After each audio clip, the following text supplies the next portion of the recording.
Subject to Interpretation, a podcast which takes us deep into the topics that matter to professional interpreters. I'm your host, Maria Ceballos Wallace. Welcome. This program is recorded via Zoom in both video and audio format. An article published in Forbes magazine in December of 2019 put the rate of failure for New Year's resolutions at 80%. The top 3 reasons, you may ask. Most people who make resolutions aren't starting with the right foundation. That includes a willingness to change their consciousness, to be accountable to themselves, and to face their fears of failure or even success. So, as we bid farewell to 2020 and get ready to welcome a much anticipated new year, I've asked Agustin de la Mora to join me to talk about the knowledge interpreters can apply from the ancient Toltecs in order to be able to reach their fullest potentials. Welcome, Agustin. Hi, Maria. How you doing? Thank you for having me. Oh, I'm thrilled to have you here, Agustin. Let's set the stage. Today, we're going to talk about a book called The Four Agreements. It's written by Don Miguel Ruiz. He's a renowned Mexican spiritual teacher who shares the wisdom and knowledge of the ancient Toltecs. Tell us a little more about this book. Well, actually, it's a book that was given to me a long time ago. And I was surprised to find out, actually, that it was written originally in English, even though the author is Mexican. And the reason I found that out, interestingly enough, is because I said, well, I should read it in Spanish. And when I read in Spanish, it was clear to me that it was a translation. Because I think that all of us become a little bit too picky about things that have to do with interpretation and translation. Said, oh, that's a translation right there. So anyhow, when I got it, I really liked it. I connected with it in several levels, and I personally enjoyed it. I remember buying several copies and giving them to my kids, especially my oldest, because I thought it would be fruitful for them to read the book. So I found it very interesting, practical, short, which is a very good thing about a book for me anyhow. And it was not preachy, which is what I like the best. It did talk about personal commitment. It talked about a way to improve your performance personally. And then I found out that a lot of people liked it. You know, famous people talked about how well it had sat with them. So that was it. That's how I got introduced to the Four Agreements. And I started applying them, and it was much later than I realized maybe it has to do more with interpretation than I thought it did. So before we go into what it can do for interpreters, let's talk a little bit about some of the main themes in the book. The book begins with the idea that we are socialized to have self-limiting beliefs that rob us of the opportunity to experience things fully from our own perspective. And it also gives us an opportunity to review a code of conduct that we can use to transform our lives. Correct. And I actually liked that part very much so, because he talked about how do you create your thoughts when you're a little kid. And he tells about how you get socialized by hearing opinions. And when you hear an opinion, if you believe the opinion and accept the opinion, you create an agreement with that opinion. You agree with it. And once you agree with it, it becomes a norm for your behavior and conduct. And it's really interesting because, I mean, there's authors all over the place. It has been said a million times about the fact that you are what you think about. Right. You know, Ford was very famous of saying, you know, if you think you are, where you think you are, or where you think you can, or whether you can't, you'll be right.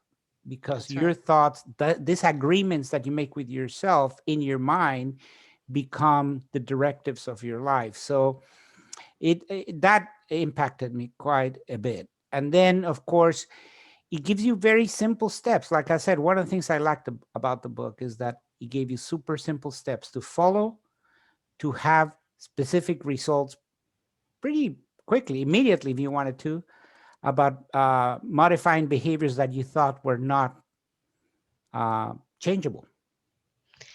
Now, one of the principal premises in in this book, especially about our framework, how we view the world, and the prism by which we each conduct ourselves has to do with language.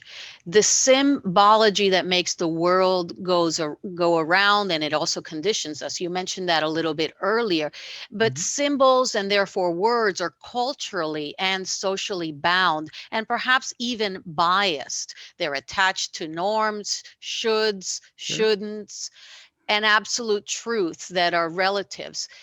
Since languages don't use this, even though we might have an equivalent word for a tree in several languages, Right. a tree doesn't necessarily have to symbolize the same thing to each culture. Right. How does that affect our understanding of each other and communication? Well, it's important. I mean, if you read Ferdinand de Saussure, and I apologize, I don't speak French, so I might have murdered the last name. But when you study a little bit of semiotics, he talks about specific about this signs, right? A sign, the word. And the word has two parts, the signifier and the signified. And the signifier is the word itself, but the meaning changes so rapidly, and it's affected by not only language, culture, age, etc., right? We were in one of the conferences for interpreters some years ago, and one of our colleagues was giving a really interesting presentation about this subject. And he said, write down what you think about the word tip. And immediately everybody started writing down what tip is, and of course we all spoke English and we all had, but the idea of what tip meant and how it's interpreted was completely different in a group of a lot of linguists. And that tells you how important it is that it's not only the word itself, but its meaning within the culture, within the parameters, within the environment or where it's used. And that interested me a lot because in language, as we know, which is our tools, words and language, how does that affect us? And I started thinking a lot about that, about these agreements that we've made about certain words that potentially don't have the same signified or meaning for different people, even though we believe they do.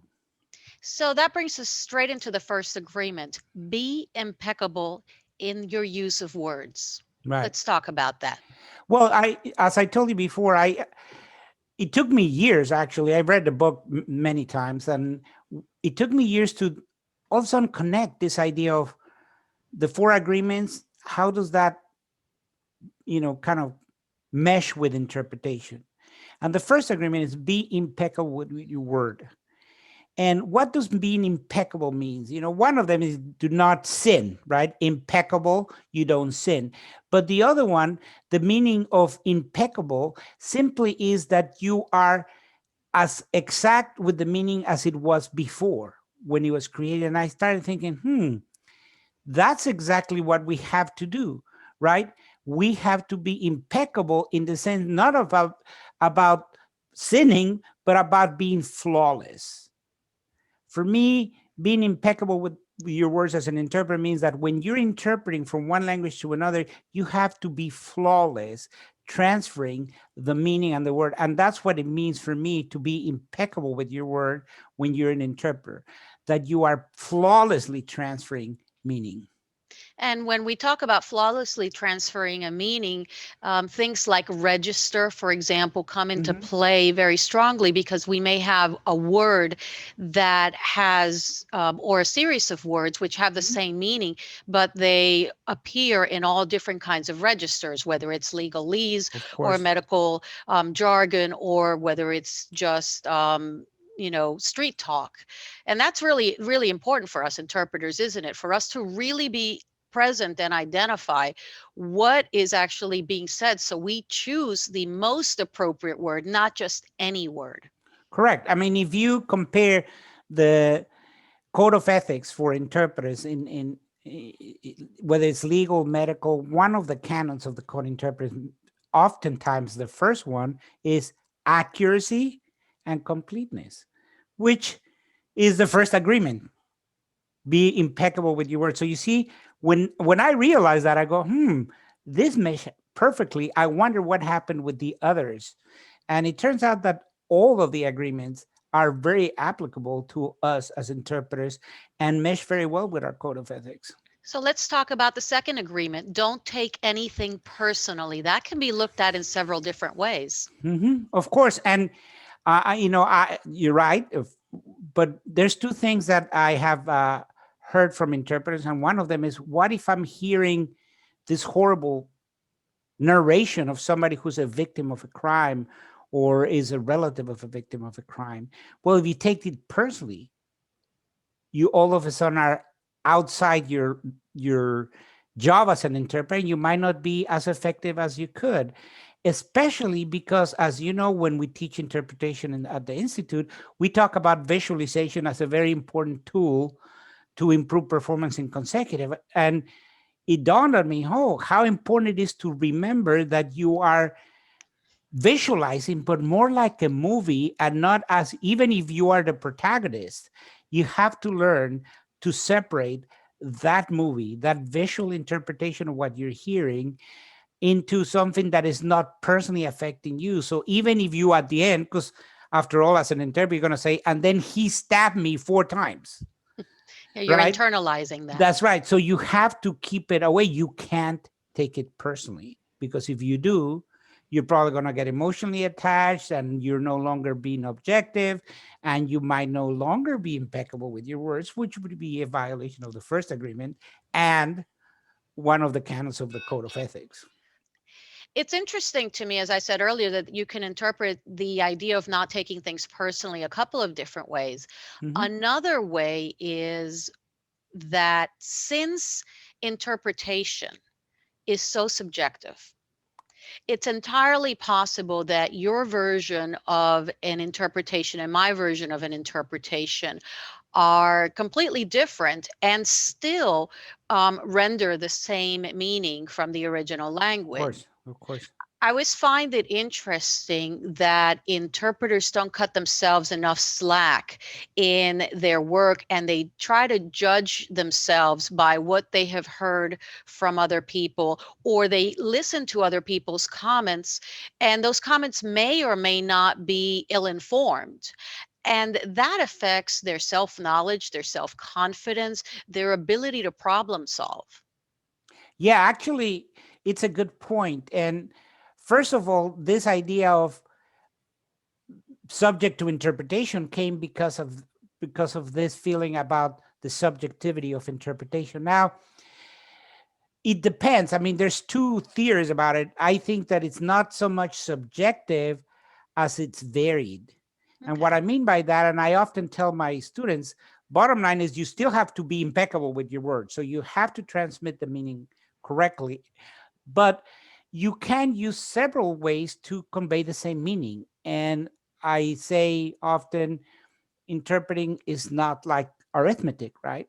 Where you have to go 1 plus 1 is 2, no other way. Because in interpretation, there's several correct ways to solve any linguistic problem, which is what we do as interpreters, right? So, yes, uh, we have to incorporate the idea that because another interpreter says it differently, that doesn't mean that you're wrong. That means that you're taking a different path to get to the same place. And yes, we are exposed to some people that are not even interpreters, that have limited knowledge of one of the languages or the others, or what we do for a living, and intervene, and sometimes very forcefully, right? And I've had interpreters say, well, the Yes. attorney interrupted me and said blah, blah, blah. And yes, we have to learn to not take that personally either, to stay in your role as a professional interpreter, and they have their opinion, and by the way, don't take it personally, because there is a possibility you could be wrong. Yeah, And that is true. That is true. I like to remind people that since everyone is interpreting through their own prism, which is how Mhm, we started talking about the symbology mhm, and the culture and the social aspects, everyone will see things differently. sure, It's even people, two people in the same family will see things differently, and they have grown up together, they're in the same sure, culture, et cetera. It's interesting, isn't it? sure. Yes. And when we are interpreting, we are exposed to different uses of the same words. And again, that doesn't mean that we are better or the other ones are better. It's just it happens to be a different approach to the same. And what I think is important to keep in mind is that you always, if you are a professional interpreter, you're going to interpret, you're doing your job correctly, you'll arrive to the same place, which is a correct interpretation of that linguistic problem, whether you got here through this way or through this other way. And also, we have, especially because you and I are mainly legal interpreters, we tend to forget sometimes that we're in an adversarial situation where even if it's not necessarily true that you made a mistake, some of the participants of that adversarial situation might use this perceived subjectivity to advance their cause, whether it affects you personally or not, because they're there to do their job, which happens to be different from what you do as an interpreter. So yes, stay focus on not taking things personally is very, very important, because sometimes we get combative, and I've had at least a couple of situations where one of our colleagues gets so offended about something that was told to them that they react inappropriately, even though they were actually wrong. And it would have been a lot easier to say the interpreter stands corrected rather than fighting and taking it personally. Now, as far as subjectivity is concerned, one way to make sure that you are not acting subjectively, whether it's consciously or unconsciously, is not to make assumptions. That is the third agreement, isn't it? Yes, it is. Don't make any assumptions. I think that the biggest issue here is that as interpreters, we tend to assume all the time that we understood what was said to us. And we also assume that people understood us. And that's a challenge for interpreters, because any assumption to that effect might be create a difficult situation that again might cause you to not be impeccable with your words because you assumed something that was not true. And I think ambiguity is a perfect example to talk about Right. these assumptions, because there's many situations as an interpreter, and that you assume that you assume you're correct. And when I talk to monolingual people, I who often assume that, hey, to be an interpreter, you have to do is just say one word from one language to another. That's it. So I ask them, well, what if the doctor says to you, for instance, that it's very, very important that you get this treatment that could save your life, but it's important that you do it biweekly. And ask people, what does biweekly mean? You don't even need to, don't tell me in another language. Tell me in your own language, English, what does Exactly. biweekly mean? Does it mean every other week? Does it mean twice a week? Does it mean twice a month? What does it mean? Exactly. And all of a sudden you get three answers. And I go, so which one is the correct one, right? But as interpreters, we have to be aware of those ambiguities, because they happen all the time. Mhm. What does a couple mean? And I don't mean a couple of like two people that are as a Does couple, which is another meaning, but we were with a couple of friends. If you're an interpreter, do you interpret that as two or a or few? as a few? And if you make assumptions, you might interpret incorrectly. So you Exactly. can't make assumptions. I wanted to share this with you because it's interesting. This was actually in the book, and we it alluded to the fact that as we go through life and we communicate in interactions, we try to anticipate the behaviors and the language and the interactions we're going to have with other people. And that's kind of some kind of social contract that we have. Hello, Agustin, how are you? And then you're going to reply, presumably, with a greeting as well. But when we're uncertain, we fill in the gaps. Mhm. because we're expecting things to perhaps go a certain way. And that's something that interpreters can ill afford to do, right? Absolutely. And again, this is why when we talk more about interpretation, it's clear for people that it's not as easy as it sounds. Because on on one hand, you're absolutely right. When you anticipate and you assume, you know the famous saying in English about assuming. So, but on the other hand, we teach a technique called prediction, Right. right? So as interpreters, especially in the simultaneous mode, one of the techniques you use is to predict what comes next. But if you predict that you're violating your third agreement or not, and that very uh, important balance between not assuming incorrectly but being able to project or predict what's coming is an important thing, and it's important technique to learn. So we don't assume.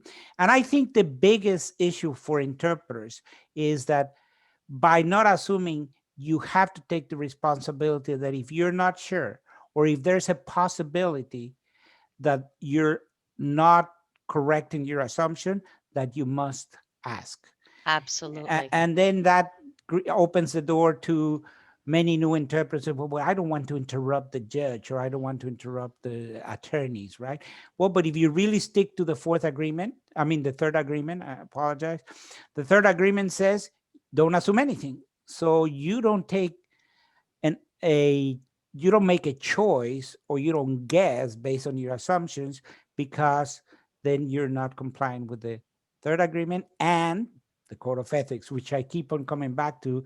And I invite all of the people who are listening to us, if you have a chance, just go and read the four agreements, at least the actual agreements, if not the whole book, and then find them in your code of ethics, and you're going to see that they almost go hand in hand.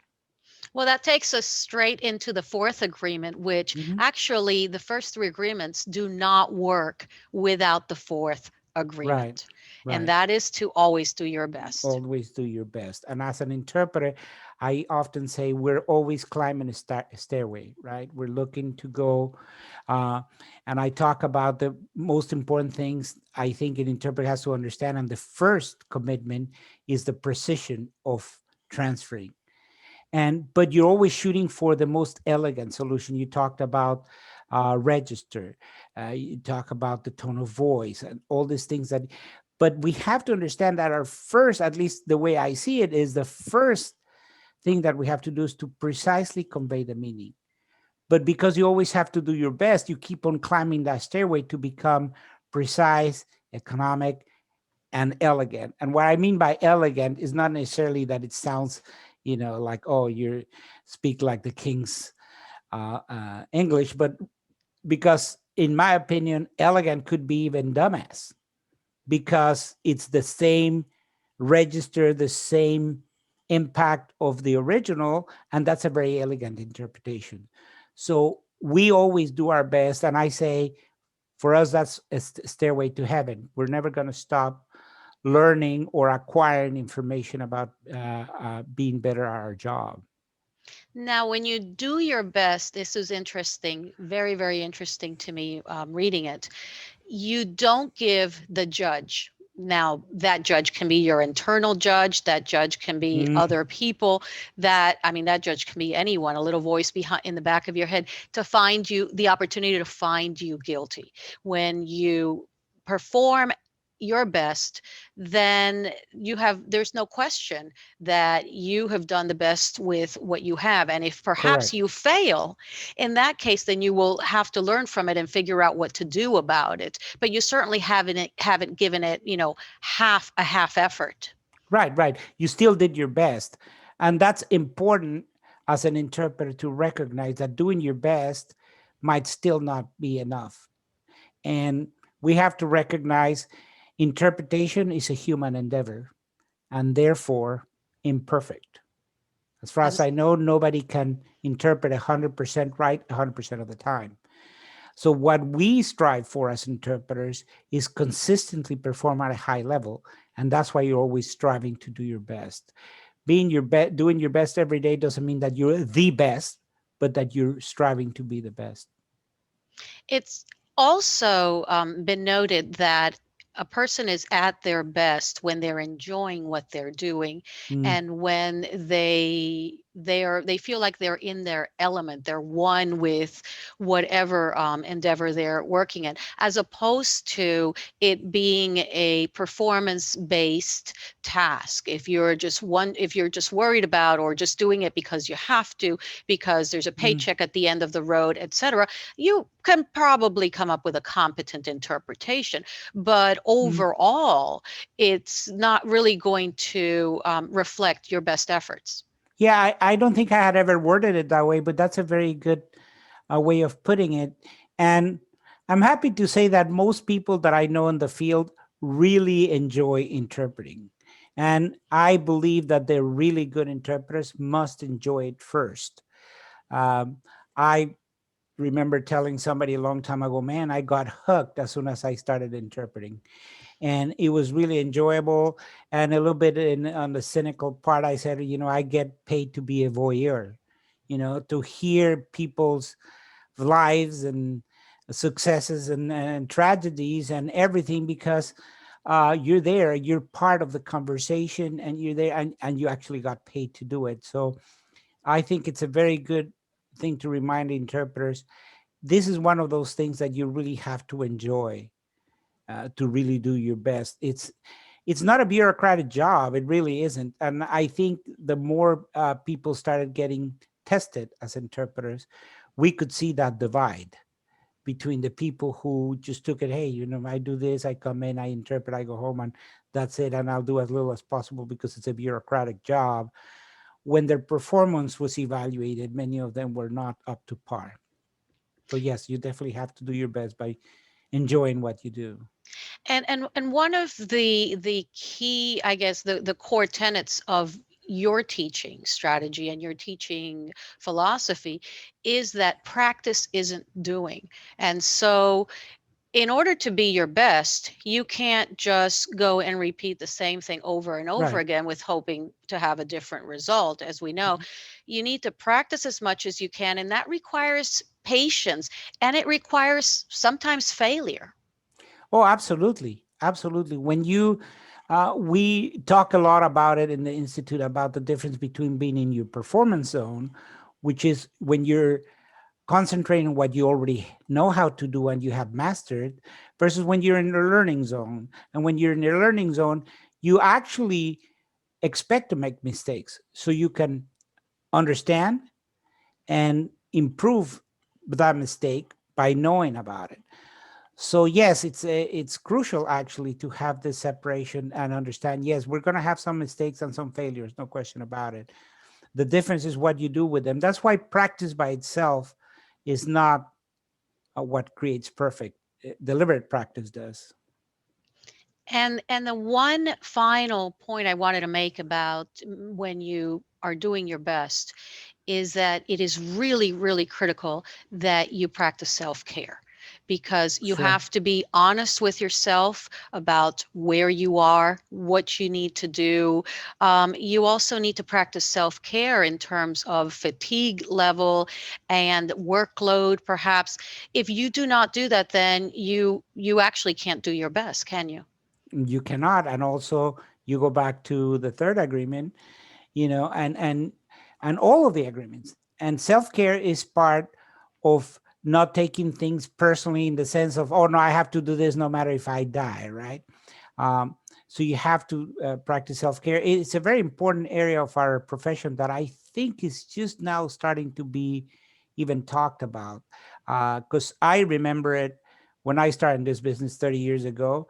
It was actually the opposite. Self-care was, hey, I'm macho, I'm an interpreter, I can do this for 17 hours straight, and I'll brag about it, right? And the reality is, we know now, and studies show that if you do that, yeah, you might be very macho, but you're not doing your best, and certainly you probably are not being impeccable with your words, because now you're making mistakes you don't even realize due to fatigue. That's right. And it turns out that Don Ruiz didn't stop at four agreements, although Hmm. that particular book ends with four agreements. He Hmm. actually came up with a fifth agreement. Do you remember what Yeah. that one is? Well, how about you tell us what the fifth agreement is? Well, it's the one that I like to call trust but verify, but it's a Mhm. little more sophisticated than that. It's Mm. be skeptical but learn to listen. In other Correct. words, what you see in your mind, what your mind perceives, is not the absolute reality. And it may also not be what others see. Of course. And those famous filters that Don Miguel Ruiz talks about, that says, you hear opinion, accept that opinion, you make an agreement, and your agreement filters information. And if you are convinced that this is true or this is not true, if this is one way or the other, that definitely is gonna give you a different perspective or a different view. And so trust but verify is something that I say a lot. I think it's attributed to Ronald Reagan as far as making it popular. I don't know if he came up with it or not. I don't even know if he really said that a lot, but sounds good to me. And trust but verify really applies 100% to interpreters, because I think if you don't follow that fifth agreement, if you don't realize that, yeah, I think that that's true, but just let me check, you make a lot of mistakes. And we hear this constantly when interpreters have made the same mistake over and over again because they're 100% convinced that they're doing it right and they have never verified it. And we hear that with words and with certain approaches that became even part of the vernacular for interpreters, that years later we found out, maybe that was not the exact way of saying that, but it just became popularized and nobody bothered to check. Well, one of the reasons why I love this book and these agreements that we're talking about is because you can actually look at the agreements in so many different ways. Mhm. And Sure. the fifth agreement for me is also, um, I also look at it in the sense that you must not jump on any bandwagon just because you heard it. In Hmm. other words, if you're interpreting in a medical encounter or any type of encounter, just because you're hearing one story doesn't necessarily mean that that is the only side of the truth. Right. And really, you should not get bound and caught up. And you should learn to listen so that you can remain objective. Yep. That's it. I like it. So how do we so how do we break these agreements? How do we make the new agreement sticks? They say that we need to use the same power to break an agreement that we use to make it. Yeah, well, the first agreement for me in that sense is the most important. And Stuart Wilde always said the objective of the discipline is, don't make an agreement unless you know you want to do it. And you started at the beginning by saying, how many of the New Year resolutions are broken. And I'm convinced that it has to do with people saying, I'm gonna do this or not do that or stop doing this, etc., because they haven't been able to and because they think they have to, but they really are not convinced. They're not being impeccable with their words to themselves. So I tell people, myself included, don't make an agreement if you're not going to have the discipline to stick to it. And an agreement should be something that you agree to, not that you force yourself to do. And my guess is that's why most of these New Year's resolutions are broken, because and many of them start with no's, which for me that's already a problem, right? I'm not gonna eat donuts anymore. Well, good luck if you have been eating them for 60 years, right? Right. uh, so being impeccable with your word means, are you going to keep your word to yourself as a discipline? And if not, then you shouldn't commit to it.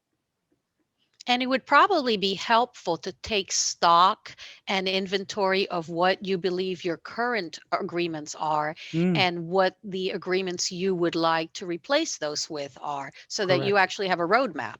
correct. You have to see what are your filters now and what do you really want to. And I think that's the first one. What do you want to do? And you have to be impeccable with it. And just in the same vein as we talked about earlier, that practice is really key to learning new behaviors and to learning new Mhm. skills. You also have to practice forgiveness if you don't get it right the first time, right? Right, absolutely. Agustin, tell us how this book has helped you in your career as an interpreter. Well, in many ways, first of all, to organize my thoughts as to how to interpret in court, but also how to teach people. I like being an interpreter. I said it many times. I might be a competent interpreter, but my real calling is to train others and to share with them. And so when I go back to the four agreements, I go, well, first of all, if I'm going to be impeccable with my words, then I walk the talk. Um, there's many people out there doing training for interpreters that I know of, and some of them don't interpret anymore, and some of them don't attend conferences anymore because, hey, I'm already here. I don't need to. I don't need to, right? Right. And so for me, being impeccable with my word as an interpreter has to be, I walk the talk. So it has helped me to constantly remember I'm committed to this job, then I have to continue to do it. Also has helped me a lot to not take it personally, because especially teaching people, wow, you get a lot of kudos and you get a lot of criticism too, right? And Hmm. people, your competitors or your non-competitors, will attack you personally, even though you didn't have anything to do them personally with them personally. Um, so not taking things personally obviously has impacted me, and always doing my best, and I'm always climbing that stairway. As far as doing your best, I once read a quote which was really apropos. It says that success is like wrestling a gorilla. You don't quit when you're tired, you quit when the gorilla is tired. That's a very good quote. Yeah, I like saying your best is always going to change, because we equate our training with weightlifting. And if you've ever done any weightlifting, of course you don't start every time you're looking for a new best. You might start with 5 pounds and you work it until it becomes too easy. And then you go to 10 and 15 and 20. So your best is always going to be defined by where are you on that stairway. So you're never going to stop doing your best. That's why I like that, being the best ever as a goal. Just like Stephen Hawking once said, was asked, what is your goal in life? And he told the interviewer, my goal is the complete understanding of the universe. That's a Wow. fantastic goal. He might never get there. And he said it, I might never get there, but I'm always striving to get there. So, this doing your best is always climbing this stairway. And it's going to change, because what was impossible for you some weeks or months ago before your training is no longer impossible. And in the immortal words of Charles Schultz, the creator of Peanuts, Mhm. life is like a 10-speed bike. Most of us have gears we never use. That's absolutely true. That's absolutely, or not even know how to use. And we didn't even know they were there, right? And That's that's right. and I think this is in the end, this is what we want to leave our viewers and our listeners Mhm. with the inspiration that you do have the tools that you need, and if you don't have them, Absolutely. you can get them. There's Make a new lots. agreement. Make a new agreement and you can get them. Mhm. Agustin, thank you so very Thank much you, for Maria. joining us today. I wish you a happy new year. Thank you. And to all the listeners and anybody who has followed us in the past, thank you very much for your support. I know you mentioned it at the beginning, 2020 was not the best year, but then again, it was. And we hope everybody is safe and healthy, and we're all shooting for a much better 2021. So happy New Year to everybody. Thank you, everybody, for joining us on this last episode of Subject to Interpretation for 2020. We know it's been a difficult year for all, and we look forward to moving past difficult and painful experiences and learning from them in 2021. I'm Maria Ceballos Wallace, and on behalf of the team here at the La Mora Institute for Interpretation, I wish you renewed and continued health and peace for the coming year.